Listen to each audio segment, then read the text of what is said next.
साताऱ्याच्या पुढं दादांचं आकाश पॅलेस म्हणून खूप जुनं असं रेस्टॉरंट आहे, व्हेज नॉन व्हेज प्लस बार, आणि ते खूप वर्षांपासून या व्यवसायात आहेत. त्यामुळे चांगल्या प्रकारे त्यांचा असं बिझनेस सेट झाला.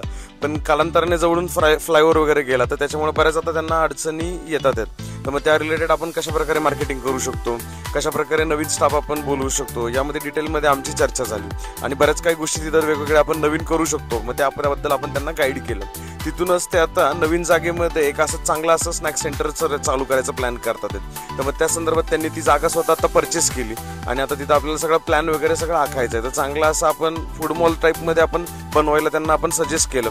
आणि मग त्याच्यामध्ये किती सिटिंग एरिया असली पाहिजे, सेल्फ सर्व्हिस मॉडेल, मेन्यू काय काय असला पाहिजे, किती एरिया आपल्याला किचनसाठी लागणार आहे, किती एरिया आपल्याला कॅश काउंटरसाठी लागणार आहे, वॉशरूम कुठं पाहिजे, वास्तुशास्त्राप्रमाणे कशा प्रकारे आपल्याला काम करता येईल, मार्केटिंग फ्लेक्सिंगसाठी आपल्याला कुठं कुठे कशी जागा ठेवता येईल, कशा प्रकारे आपण डिजिटल मार्केटिंगमध्ये काम करू शकतो, याच्यामध्ये डिटेलमध्ये आमची चर्चा झाली.